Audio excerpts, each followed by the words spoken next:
सचिन वाझे की गिरफ्तारी के बाद और कई गिरफ्तारियों का देवेंद्र फडणवीस ने दावा किया। इसके लिए उन्होंने सीधे शिवसेना और सरकार को जिम्मेदार ठहराया। एंटीलिया बॉम्ब केस में जिस प्रकार से चीजें बाहर आई है और सचिन वाझे एपीआई इनको जिस प्रकार से अरेस्ट हुई है, मुझे ऐसा लगता है इससे सरकार के ऊपर एक सवालिया निशान पैदा हुआ है। विशेष रूप से हम लगातार ये कह रहे थे कि ये बहुत गंभीर घटना है और सचिन वाझे के ऊपर कार्रवाई होनी चाहिए, लेकिन उस समय मुख्यमंत्री जी और गृह मंत्री जी केवल उनका बचाव कर रहे थे, मानो उनके वकील हो, इस प्रकार से उस संदर्भ में बातें हो रही थी। लेकिन अब जो चीजें बाहर आ रही है ये सारी चीजें गंभीर है और मैं ऐसा मानता हूं अभी तो बहुत कम चीजें बाहर आई है और ये तो अभी एक ही एंगल इसका बाहर आया है, मनसुख हिरेन जी की हत्या। ये जो एंगल है ये तो उससे भी बहुत ज्यादा मैं ऐसा मानता हूं कि गंभीर है, जो भी बाहर आना बाकी है और जो बाहर आएगा तब ध्यान में आएगा कि इसमें कौन कौन लोग लिप्त है, इसके पीछे की मंशा क्या है। एक और सवाल मैं पूछना चाहता हूं कि ये जो एपीआई वाझे है ये करीब 16 सालों से सस्पेंडेड थे और उनको हाईकोर्ट ने सस्पेंड किया था और जब वो हाईकोर्ट ने सस्पेंड किया, जिस समय मैं गृह मंत्री और मुख्यमंत्री था, उस समय भी शिवसेना के नेताओं ने आकर इनको वापस लिया जाए इस प्रकार की मांग रखी थी। उस समय मैंने एडवोकेट जनरल जी को वो पूरी फाइल दिखाई थी और उन्होंने मुझे सलाह दी थी कि ये हाईकोर्ट से सस्पेंडेड है और इस प्रकार से इनको नहीं लिया जा सकता। लेकिन बावजूद उसके जैसे ये नई सरकार आई तो नई सरकार ने कोरोना का बहाना देकर उनको वापस लिया और केवल वापस नहीं लिया तो जो क्राइम इंटेलिजेंस यूनिट है, जो मुंबई पुलिस का सबसे महत्वपूर्ण अंग है और जिस पर हमेशा पीआई रहता है उसका प्रमुख, तो रातों रात पीआई को हटाकर जो 16 साल से सस्पेंडेड है ऐसे एपीआई को उसका प्रमुख बनाया गया और सारे जितने उसके बाद प्रमुख केसेस है वो भी केसेस उनको दी गई। और ये भी यहाँ पर मैंने बताना चाहिए कि जिस समय वो सस्पेंडेड थे उस समय शिवसेना में उन्होंने प्रवेश किया था, शिवसेना के प्रवक्ता के रूप में भी उन्होंने काम किया था। तो ये सारी चीजें जो है एक प्रकार से केवल मुझे ऐसा लगता है कि अपने हित के लिए इस प्रकार का कार्य ये बहुत ही गलत बात है और इसमें से हमारे सरकार की, हमारे पुलिस की इमेज भी खराब होती है और इसमें सत्य अभी आधा ही बाहर आया है। हम अपेक्षा करते हैं कि पूरा सत्य जल्दी बाहर आए। महाराष्ट्र के गृह मंत्री अनिल देशमुख ने उद्योगपति मुकेश अंबानी की इमारत एंटीलिया के निकट मिली जिलेटिन से भरी लावारिस कार और मनसुख हिरेन की हत्या पर बड़ा बयान दिया है। उन्होंने मीडिया से बात करते हुए कहा कि एटीएस और एनआईए की जांच से जो भी सत्य सामने आएगा उसके तहत कार्रवाई का भरोसा जताया है। महाराष्ट्र के गृह मंत्री अनिल देशमुख ने कहा कि मुकेश अंबानी के घर के सामने स्कॉर्पियो गाड़ी में जो जिलेटिन पाई गई थी उसकी और मनसुख हिरेन की हत्या की जांच एनआईए और एटीएस कर रही है। जो भी सत्य सामने आएगा उसके हिसाब से कार्रवाई की जाएगी। मुकेश अंबानी के घर के सामने जो स्कॉर्पियो गाड़ी में जिलेटिन की स्टिक्स पाई गई थी उसकी जांच और उसी प्रकार मनसुख हिरेन इसकी जो हत्या है उसकी भी जांच एनआईए और एटीएस दोनों घटना की जांच कर रही है और जो भी सत्य सामने आएगा उस हिसाब से कार्रवाई की जाएगी। बता दें कि 25 फरवरी को एक स्कॉर्पियो कार एंटीलिया से 200 मीटर दूर खड़ी पाई गई थी। कार में मुकेश अंबानी के नाम का एक पत्र एवं जिलेटिन की 20 छड़ें पाई गई थी। वहीं कुछ दिन पहले ही स्कॉर्पियो कार के मालिक मनसुख हिरेन का शव संदिग्ध हालत में एक समुद्री खाड़ी में पाया गया था। इसके बाद इस मामले से जुड़ा रहस्य गहरा गया। नेता प्रतिपक्ष और राज्य के पूर्व मुख्यमंत्री देवेंद्र फडणवीस ने पूरे मामले की जांच एनआईए को सौंपने की मांग की थी। उन्होंने मनसुख की हत्या का आरोप क्राइम ब्रांच के पूर्व सब इंस्पेक्टर सचिन वाझे पर लगाया था। वहीं राज्य के गृह मंत्री अनिल देशमुख ने जांच महाराष्ट्र एटीएस को सौंपने की घोषणा की थी। बॉलीवुड की क्वीन और मशहूर एक्ट्रेस कंगना रनौत ने सचिन वाझे की गिरफ्तारी को लेकर एक बार फिर शिवसेना को आड़े हाथों लिया है। कंगना ने यह आलोचना सचिन वाझे के केस में की है, जिन्हें मुकेश अंबानी के घर पर विस्फोटक मिलने के मामले में गिरफ्तार किया गया है। बॉलीवुड एक्ट्रेस कंगना रनौत अपनी फिल्मों से ज्यादा सोशल मीडिया पर अपनी बयानबाजी के लिए चर्चा में रहती है। पिछले काफी समय से कंगना रनौत लगातार महाराष्ट्र की शिवसेना सरकार को टारगेट कर रही है। अब कंगना रनौत ने एक बार फिर शिवसेना पर निशाना साधते हुए सरकार की आलोचना की है। कंगना ने एक न्यूज चैनल के ट्वीट को रिट्वीट किया है। जिसमें बताया गया है कि सचिन वाजे को 25 फरवरी को मुकेश अंबानी के घर एंटीला के बाहर विस्फोटक मिलने के मामले में नेशनल इन्वेस्टिगेशन एजेंसी यानी एनआईए ने गिरफ्तार कर लिया है। कंगना ने इस ट्वीट को शेयर करते हुए लिखा, मेरे एक्स-रेज यह जान सकते हैं कि यहाँ बहुत बड़ी साजिश है। यह पुलिस वाला जो सस्पेंड था, शिवसेना के सत्ता में आने के बाद ये उसे वापस ले आए।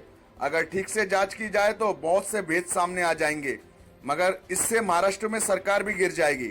मुझे ऐसा भी लग रहा है कि मेरे ऊपर 200 और एफआईआर की जाएंगी। आने दो इन्हें। जय हिंद।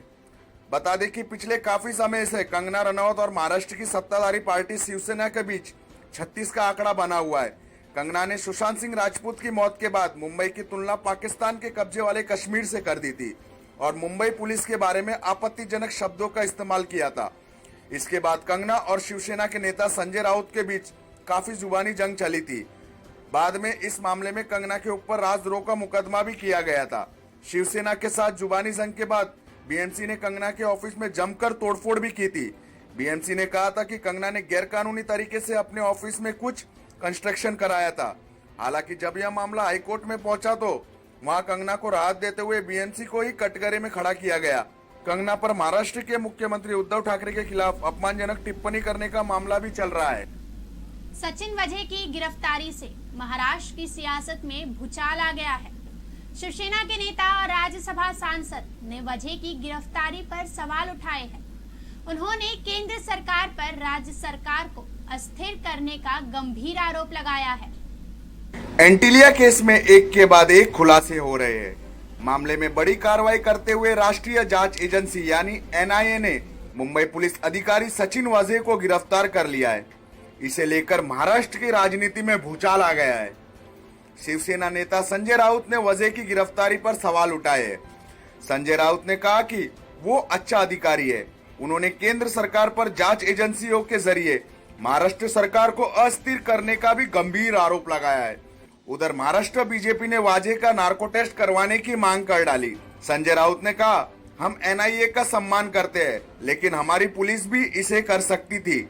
मुंबई पुलिस और एटीएस सम्मानीय है, लेकिन सेंट्रल एजेंसियां लगातार मुंबई आकर पुलिस का मनोबल गिराने पर तुली है। इससे राज्य में अस्थिरता आ रही है और मुंबई पुलिस प्रशासन पर दबाव बन रहा है। उन्होंने कहा, मैं मानता हूं कि सचिन वाजे ईमानदार और काबिल अफसर है। उन्हें जिलेटिन केस में गिरफ्तार किया गया है। एक संदिग्ध मौत का भी मामला है।